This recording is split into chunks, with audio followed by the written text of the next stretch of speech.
2025년 말 국세청의 꼬마 빌딩 감정평가 사업에 뿌리를 뒤흔드는 아주 파격적인 판례가 나왔습니다. 납세자들의 억울함을 해소할 수 있는 결정적인 판례가 등장한 거죠. 이 판례가 국세청의 감정평가라는 무기가 사실상 불법이라고 보는 반증일 수도 있고요. 납세자는 이제 감정평가의 위험성에서 벗어날 수도 있다라는 희소식일 수도 있습니다.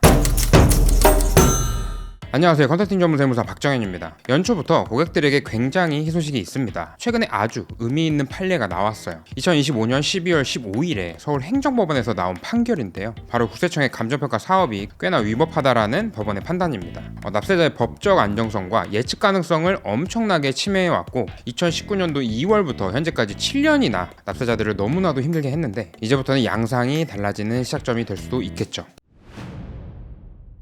국세청의 어떤 점이 잘못이었는지 그리고 법원은 무엇 때문에 납세자의 손을 들어줬는지 함께 알고 가셔야 되겠죠. 내용은 단순합니다. 납세자는 강남에 있는 건물과 토지 두 채를 450억 원에 평가해서 상속세를 신고하게 되었습니다. 이 금액은 감정평가를 받은 금액이 아니라 공시지가를 기준으로 산정된 기준시가인데요. 당연히 현 시세보다는 꽤나 차이가 있었겠죠. 그런데 서울지방국세청에서는 상속세 세무조사를 실시를 하면서 강남 건물 두 채에 대해 감정평가를 통해 금액을 끌어올리게 됩니다. 2019년 2월에 개정된 상속세 및 증여세법 시행령에 따라서 상속세 신고 기한으로부터 9개월가량의 기간 동안 국세청에서 마음대로 감정평가를 할 수 있다는 조항의 힘을 얻어 세무조사 기간 동안 감정평가를 진행했습니다. 기준시가로 450억 원에 평가된 금액을 780억 원까지 끌어올려서 세금을 추징하게 되었는데요.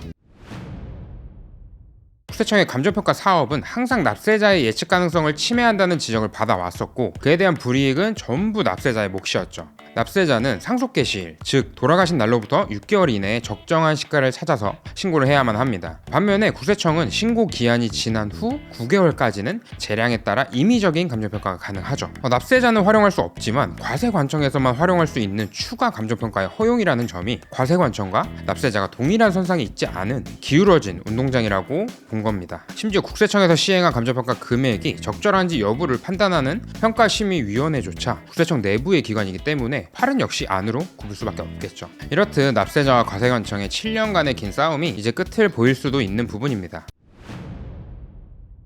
법원은 왜 납세자의 손을 들어줬을까요? 국세청의 감정평가 대상이 되는 기준점에 대해 공개하지 않고 내부 규정에 따라 진행을 하므로 납세자는 내가 신고하는 상속세가 감정평가 대상이 될지 아니면 그냥 넘어갈 수 있을지 예측할 수 없게 됩니다. 엄연히 국세청 재량에 따라 감정평가 대상자를 선별하는 진행 방식이고 법적 안정성도 저해하게 됩니다. 더군다나 상속세 및 증여세법을 개정한 것이 아니라 대통령령이 시행령을 개정해서 이러한 규정을 확대했기 때문에 조세 법률주의를 위배했다는 지적도 있습니다. 과세관청의 감정평가가 시세를 반영하지 못한다는 지적도 있었는데요. 국세청의 감정평가는 상속세 신고기한이 지나고 9개월 이내에 할 수 있다고 말씀을 드렸죠. 상속세 신고기한은 상속 개시일로부터 6개월 정도이고요. 거기에 9개월을 더하면 총 15개월 이상의 기간을 두고 감정평가를 하게 되는 문제점이 발생을 하죠. 감정평가라는 것은 보통 현재 시점에 시가가 얼마인지 판단하는 척도로서 작용하기 마련인데 15개월이나 지난 시점에서 감정평가를 새로이 하는 것은 상속 당시의 정확한 시세를 반영하지 못합니다. 실제로도 부동산의 가격은 계속해서 요동치고 있습니다. 침체기가 있기도 하지만 꾸준히 상승세를 보이고 있고요. 일반 아파트만 해도 1년 만에 몇 억씩 오르곤 합니다. 그렇다면 15개월이 지난 시점의 감정평가는 정확한 시세를 반영하기 어렵겠죠. 국세청의 내부기관인 평가심의위원회에서 해당 시가가 적정한지를 판단하기는 하지만 평가심의위원회는 시가를 인정하기 위한 별개의 요건일 뿐이고 심의가 있었다고 해서 가격 변동에 특별한 사정이 없다는 것을 증명할 수는 없다고 판단을 했습니다. 그래서 국세청에서 해당 내용에 대해 무조건적으로 항소를 진행할 것으로 예상을 하는데요. 국세청이 감정평가 사업으로만 얻은 이익이 굉장히 크기 때문에 예산도 대폭 증가시켰는데 그냥 손 놓고 있지는 않겠죠. 매년 수천억 원 이상의 수입을 올리는 충분히 달콤한 사업이니까요.